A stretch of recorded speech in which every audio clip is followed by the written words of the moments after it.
জাহাঙ্গীরনগর বিশ্ববিদ্যালয়ে কেন্দ্রীয় ছাত্র সংসদ নির্বাচনে কেন্দ্রগুলিতে ভোটার সংখ্যার চেয়ে বেশি সংখ্যক ব্যালট পেপার দেওয়ার অভিযোগ করেছেন ছাত্র শিবির সমর্থিত সমন্বিত শিক্ষার্থী জোট প্যানেলের জিএস প্রার্থী মাজহারুল ইসলাম।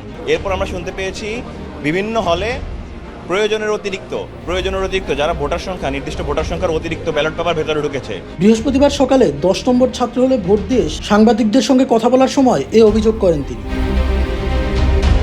মাজহারুল ইসলাম বলেন, নির্বাচন কমিশনের ছোট ত্রুটিগুলো এখন বড় আকারে প্রভাব ফেলছে। ব্যালট পেপারের ক্ষেত্রে দেখেছি ভোট কেন্দ্রে 522 জন থাকলে সেখানে 600টি ব্যালট দিয়েছে, কোথাও 390 জন ভোটার থাকলে সেখানে 400টি দেওয়া হয়েছে। আমরা বলেছিলাম অতিরিক্ত ব্যালটগুলো সমস্যাজনক ও স্বচ্ছতার ক্ষেত্রে অন্তরায়, তাই অতিরিক্ত ব্যালট যেন না রাখা হয়, কিন্তু আমরা দেখছি প্রতিটি হলেই অতিরিক্ত ব্যালট দেওয়া হয়েছে। এ বিষয়ে তাদের কাছে কোনো ব্যাখ্যা নেই, নির্দেশনা নেই।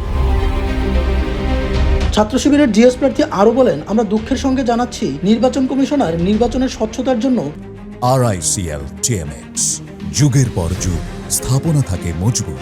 যে ভূমিকা রাখার কথা ছিল এখনো তারা পর্যাপ্ত ভূমিকা রাখতে পারছে না। আশা করছি পোলিং এজেন্ট নিয়ে যে সংশয় দেখা দিয়েছে তা দ্রুত দূর করবেন। এছাড়া অতিরিক্ত ব্যালট ভোট কেন্দ্রে রাখার দ্বারা কারচুপির সংখ্যাকে উস্কে দেওয়াকে কোনোভাবেই সমীচীন মনে করছি না।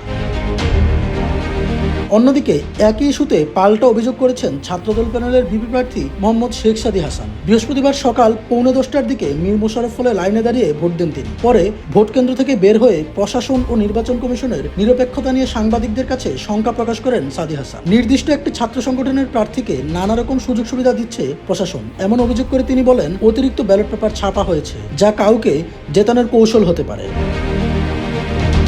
সাদী হাসান আরও অভিযোগ করেন, ভোট গণনার যে মেশিন আনা হয়েছে তা একটি নির্দিষ্ট ছাত্র সংগঠনের মদতপুষ্ট একটি কোম্পানি থেকে আনা হয়েছে। তিনি বলেন, এ বিষয়ে লিখিত অভিযোগ দিয়েছি, আমরা চাই ভোট ম্যানুয়ালি গণনা করা হোক। এছাড়া শিবির সভাপতি হলে প্রবেশ করে ভোটারদের প্রভাবিত করার চেষ্টা করছেন বলেও অভিযোগ করেন তিনি। ডেস্ক রিপোর্ট, জয় জয় দিন।